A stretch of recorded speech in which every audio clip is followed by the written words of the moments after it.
प्रत्येक प्रजाति अपने अस्तित्व के लिए प्रयास रत है।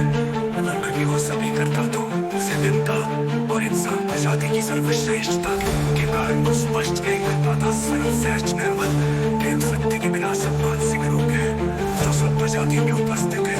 इंसान प्रजाति के अलावा प्रत्येक प्रजाति एडवांस है।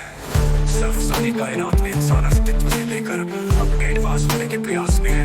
इंसान प्रजाति में दूसरी अनेक प्रजातियों से कुछ भी आंतरिक और भौतिक रूप से अलग है ही नहीं, फिर भ्रमित है यही मानसिक रोग है।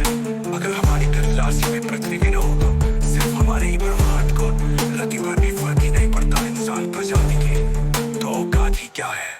बस ये समझकर संतुष्ट रहो कि हम समूचे ब्रह्मांडीय परिवार एक हिस्सा है। इस अहंकार में नहीं कि दो व्यक्ति के परिवार में रहते हुए भी सृष्टि का रचयिता ही मैं हूँ। मेरा गुरु भी जिन्हें शिष्य वो मूर्ख कहता है उनके कहे पर ही खुद में प्रभुत्व समझकर अहंकार में है। जबकि इस पर से 25 लाख संगत के साथ आज भी वो सब ढूंढ ही रहा है जिसे जन्म के साथ ब्रह्मण्य के साथ ढूंढना शुरू किया था। अगर इतने अधिक लंबे समय के बाद भी नहीं मिला तो अगले पल मिलने की संभावना बहुत ही कम है। अगर संपूर्ण जीवन में थोड़ा भी रति पर भी कुछ मिला है तो अपने शिष्यों में बांट कर दे प्रत्यक्ष, क्योंकि शिष्यों ने प्रत्यक्ष तन मन धन समय सांस भी तो प्रत्यक्ष ही किया है। उनके साथ छल कपट पखंड षड्यंत्र चक्रव्यूह क्यों रचा मृत्यु के बाद मुक्ति का जिसे आज तक कोई पता ही नहीं हुआ जो सिद्ध स्पष्ट साफ कर पाए। मुझे खुद में लज्जता महसूस होती है कि उस गुरु का शिष्य रहा हूँ जिसके जीवन में ब्रह्मचर्य को भी हित साधने के लिए खुद ही उसने इस्तेमाल किया है। जो खुद की इतनी ऊंची सच्ची ब्रह्मचर्य श्रेष्ठता का भी सगा नहीं, शिष्यों का सगा कैसे हो सकता है। मेरा गुरु एक मानसिक रोगी है और अपने संकल्प को समूचे विश्व में फैलाने की मानसिकता से जो एक गुरु था जिसे प्रथम चरण में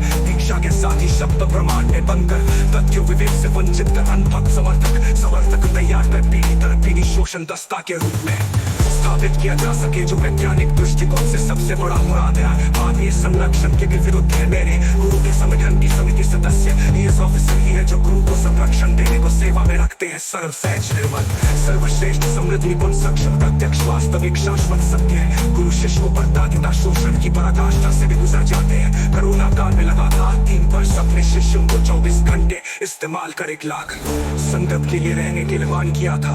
अफसोस तब आता है जब अपना हित साधने के लिए किसी साधक की पूरा जीवन इस्तेमाल कर बुद्ध होने पर शब्द करने के आरोप में निष्कासित किया जाता है।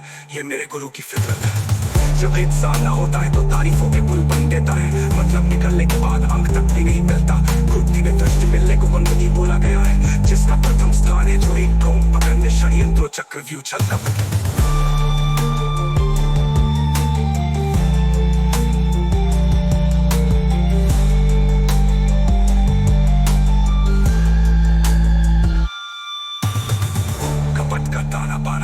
शाश्वत प्रेमी के पास कुछ भी और होता ही नहीं करने के लिए बिना प्रेम के।